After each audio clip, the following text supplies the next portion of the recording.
C'est tous les jours de Manche, il est 8h18 et Arnaud de Manche est avec nous. Bonjour Arnaud. Bonjour à tous. Eh bah dites donc, quel spectacle hein.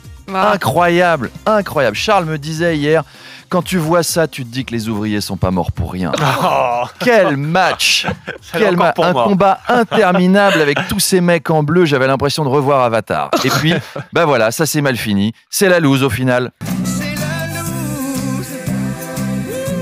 Non.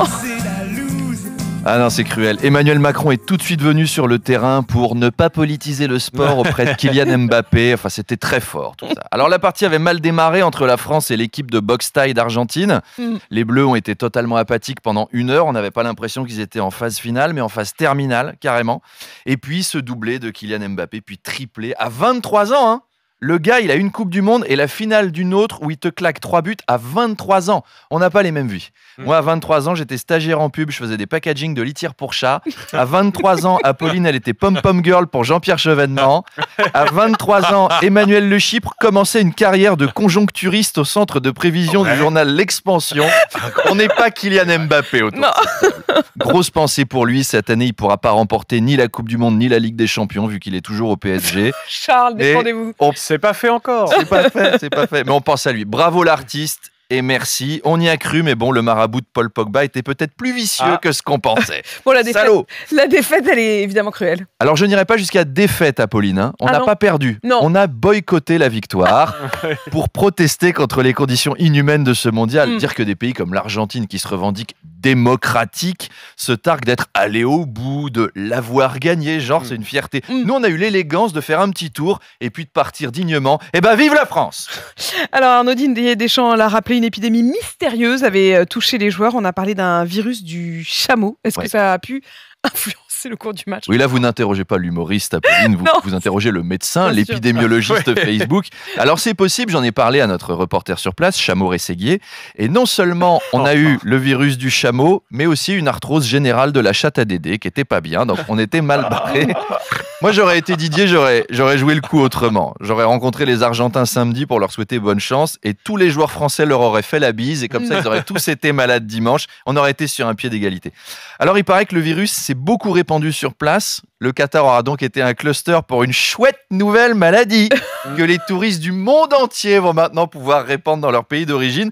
Le prochain confinement, c'est dans 3 semaines. Voilà, je vous préviens, mais cette fois, ce sera sans électricité et sans chauffage.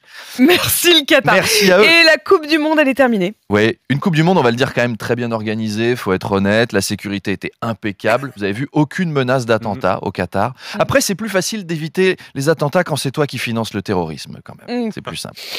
Et on change de sujet. Tout à fait, parce qu'on va parler de Miss France. Samedi soir, c'était Miss France avec une très belle cérémonie, vous avez regardé, dans le jury, il y avait un ami à nous, Dominique Besnéard. Oui, j'ai pensé à vous, Arnaud. Je l'ai appelé juste après et il m'a raconté. C'était délicieux.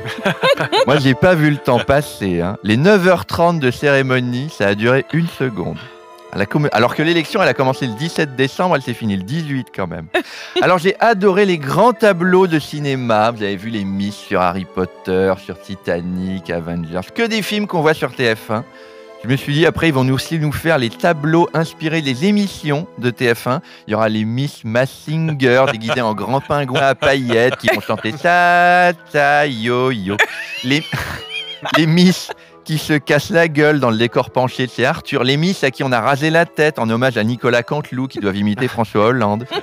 Et puis alors après, il y a eu les défilés en maillot, en costumes régionaux de ces filles, les dentelles faites par Nicolas Fafiotte. Il est toujours là, lui. Apolline, est-ce que vous avez chez vous une robe de Nicolas Fafiotte? Vous seriez mirifique en Fafiotte. Les gens, ils diraient à Noël, oh, une Fafiotte de Noël. Et après, il y a eu les questions. On a eu Valérie Pascal, vous savez, l'ancienne Miss qui fait le télé-shopping, qui a demandé à une petite, c'est quoi être féministe? L'autre, elle vend des essoreuses à salade et des régimes à base de chou-fleur depuis 35 ans aux ménagères. Et elle pose des questions sur le féminisme, bien sûr. Bah, la petite, elle s'est pas démontée. Elle a répondu à un truc du genre, être féministe, c'est moi qui suis là ce soir parce que Miss France, ça prouve qu'on est une femme forte parce que le féminisme, c'est prouver qu'on peut être une Miss forte et féministe. Donc, c'est Miss France, c'est féministe. On n'a rien compris. J'ai rien compris, moi. C'était cucu comme du Karim Benzema sur Instagram. Mais dans l'intention, j'ai senti que c'est très fort, féministe. Et puis après, on a eu la finale. Miss Guadeloupe contre Miss Sti. Miss Nord-Pas-de-Calais. Bienvenue chez les Sti. C'est Miss Sti, c'est pas évident. Pour moi, les deux féministes, ça aurait dû être les deux qui étaient vraiment à croquer dans la soirée. Kenji Girac, très jolie, et Jean-Pierre Foucault déguisé en Elton John. Vous l'avez vu, ça m'a rappelé un peu la fête de fin d'année de l'EHPAD de ma tante Amélie. Objectivement, c'était très amusant. Bravo l'autodérision, Jean-Pierre. Vous savez ce qu'elle a gagné, Miss Guadeloupe? Un voyage en Guadeloupe. Authentique. C'est ballot quand même. Miss Nord-Pas-de-Calais, c'est pareil. Elle a gagné le droit de retourner dans le Pas-de-Calais. Un voyage de 8 jours à Boulogne-sur-Mer. Super.